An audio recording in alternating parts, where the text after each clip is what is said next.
नमस्ते सम्पूर्ण मित्रहरूलाई फेरि पनि स्वागत गर्दै उपस्थित भएको छु म एनबी थापा र आज पनि मार्केट यदि हेर्नुहुन्छ भने 6 अर्ब 20 करोडको कारोबारमा 1.52 अङ्कले मात्र बजार बढेको छ। समग्रमा बजार अन्तिम अवस्थासम्म बजार 2633 को लेभलमा थियो। अन्तिम अवस्थासम्म आइपुग्दाखेरि लगभग 8 अङ्क माथि क्लोजिङ भएको छ र योसँगै बजार केही पोजिटिभ नै क्लोज भएको छ भन्ने कुरा देखिन्छ। र यसरी क्लोज हुँदै गर्दा आज पनि 125वटा कम्पनीले कमाए, 124वटा कम्पनीले गुमाए, 11वटा कम्पनी अनचेन्ज देख्न सक्छौँ भने यो दौरानमा आज सब इन्डेक्सहरूको अवस्था हेर्नुहुन्छ भने फाइनेन्स सेक्टरले झन्डै 2.5% कमाएको छ। फाइनेन्स सेक्टर कस्तो छ त? अब फाइनेन्स सेक्टर 2.5% बढ्दै गर्दा के स्टकहरू बढ्यो होला त्यो त हेर्न बाँकी नै छ। तर हामी आज फाइनेन्स सेक्टरको सेक्टर एनालाइसिस गर्नेछौँ के छ त्यसको बारेमा भनेर।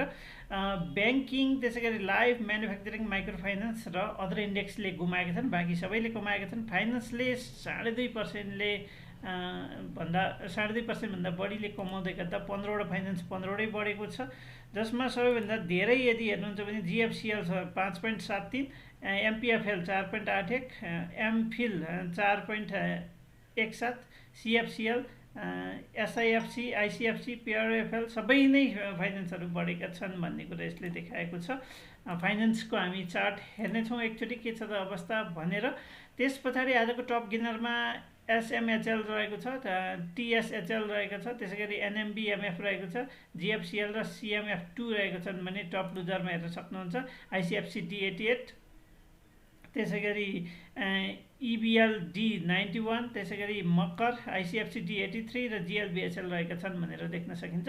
टप टर्नओभरमा रादी, युएनएचपिएल, एसओ प्यानल, एमफिल र दोर्दी रहेका छन् भने टप भोल्युममा दोर्दी, युएनएचपिएल, रादी, युएमएचएल र एमफिल रहेका छन्। Top ट्रान्जेक्सनमा SO panel, एसएएल, Dordi, Bandipur र रादी रहेका छन्।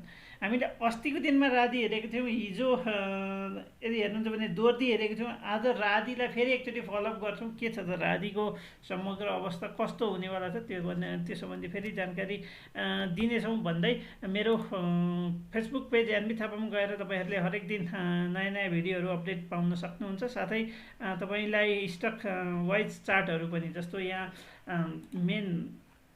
मेन गरी तपाईँको टप टर्नओभर, भोल्युम र ट्रान्जेक्सनमा भएका स्टकहरूमध्येको एउटा स्टकलाई मैले सेयर गर्ने गरेको छु। त्यो स्टकको एकोमोडेसन डिस्ट्रिब्युसन भने मैले मेरो Facebook messenger page NB Thapa अफिसियलमा गएर सेयर गर्नेछु, त्यसैले यहाँ पनि मलाई फलो गर्न सक्नुहुन्छ भन्दै भिडियो थप अगाडि बढाउन चाहन्छु। र भिडियो अगाडि बढाउने क्रममा यदि हेर्नुहुन्छ भने मेरो युट्युब भिडियोलाई रेगुलर हेर्दै गर्नुभएको छ भने यसलाई पनि सेयर गर्न नबिर्सिनु होला भन्दै, सेयर बजार जोखिमको क्षेत्र हो, यहाँ गरेको लगानी डुब्न सक्ने सम्भावना हुने भएको कारणले गर्दा लगानी गर्नु पूर्व आफूले पनि अध्ययन गर्न जरुरी छ। कुरा गरौँ नेप्सेको। आजको नेप्से मैले हिजो पनि भनेको थिएँ, लगातार 5औं दिन 6औं दिन एउटै लेभलमा मार्केट बसिरहेको छ। यसरी माथि बस्दै गर्दाखेरि हामी सानो जुन टाइम फ्रेमको कुरा गरौँ भने यो एरियालाई यदि हेर्नुहुन्छ भने बजार चाहिँ अलिकति यो एरियामा अप ट्रेन्डमा देख्न सकिन्छ। भोल्युम पनि राइज नै भइरहेको छ, आज कम्पेरिटिभली घटे पनि ओभरअल एभरेज भोल्युमभन्दा माथि नै छ भन्ने कुरा देखिन्छ। यसरी हेर्दाखेरि यो एरियामा केही लेभलमा रेसिस्टेन्ट फेस गरेर बसिरहेको छ भन्ने कुरा हामी बुझ्न सक्छौँ, जुन 2640 आसपासमा योभन्दा पहिला पनि धेरैचोटि खेलेको ठाउँ हो भन्ने कुरा हो। विगत 5-6 दिनलाई यदि हेर्नुहुन्छ भने बजार अलिकति इन्डिसिजन के होला मार्केट जस्तो अहिले हेर्नु सक्नुहुन्छ। नेपाली काङ्ग्रेसको पनि जुन विशेष महाधिवेशनको कुरा छ, अब देशको लिडिङ पार्टीको नाताले त्यसको आगामी दिनको अवस्था कस्तो हुन्छ भन्ने हिसाबमा पनि मार्केटले अलिकति पर्खर हेरेको अवस्था अपनाएको हुनसक्छ राजनीतिक रूपमा यदि हेर्नुहुन्छ भने। अन्यथा मार्केट अलिकति अप ट्रेन्डमा, जस्तो हायर हाई र हायर लोको श्रृङ्खलामै मार्केट थोरै भए पनि माथितिर गइरहेको कारणले गर्दा मार्केटमा पर्खिनेको अहिलेको लागि चाहिँ विकल्प छैन भन्ने कुरा नै देखिन्छ।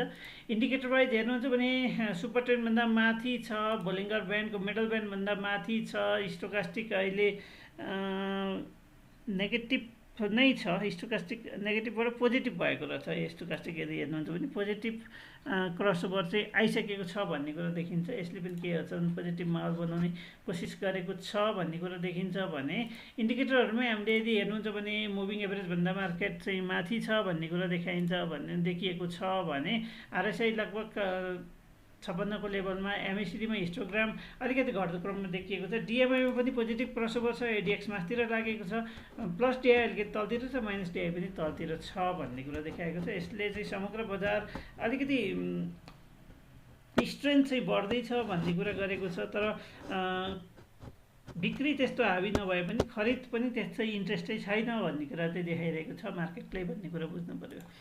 भने यहाँनिर हामीले एआई चार्ट मार्फत पनि यदि बजारलाई हेर्छौँ भने बजारको जुन यो ट्रेन्ड लाइन छ त्यो ट्रेन्ड लाइनलाई ब्रेक गरेर तल गइसकेपछि माथि यो 2660सम्मको रेसिस्टेन्स जुन छ त्यसलाई फेस गरेर बसिरहेको छ भन्ने कुरा नै यसले देखाउन खोजेको छ।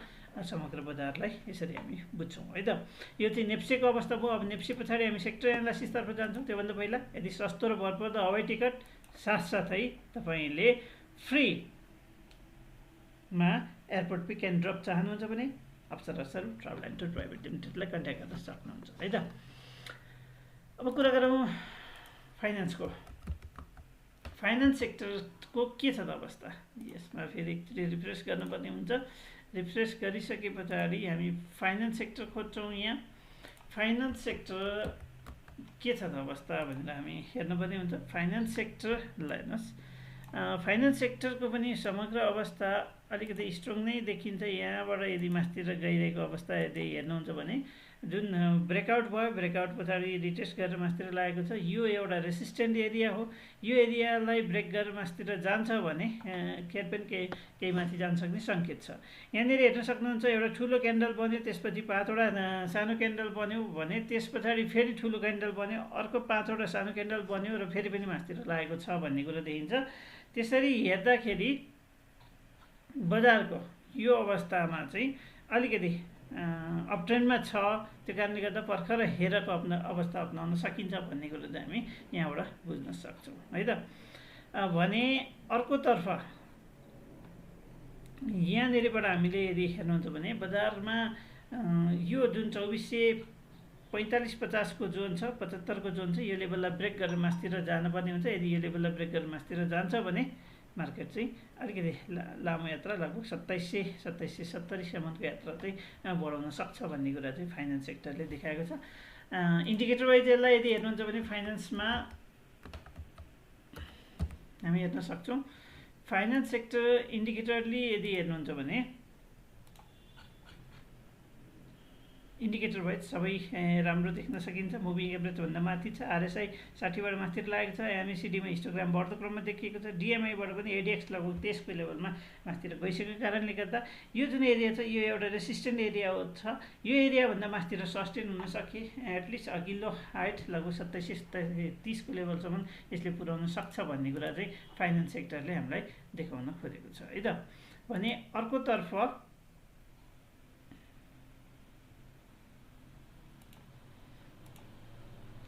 यदि हेर्नुहुन्छ भने स्टोकास्टिक पोजिटिभै छ, सुपर ट्रेन्ड पोजिटिभ छ, बोलिङ्गर ब्यान्ड मिडल ब्यान्डको अप्पर ब्यान्डलाई ब्रेकआउट गर्दैछ भनेपछि सबै अवस्था हेर्दाखेरि बजार फाइनेन्स सेक्टर अलिकति पोजिटिभ माहौलमा छ भन्ने कुरा देखाएको छ। अहिलेको लागि पनि मैले भिडियो यति नै गर्न चाहन्छु। अर्को भिडियो लिएर पुनः उपस्थित हुन्छु। तबसम्मको लागि हस्त नमस्ते।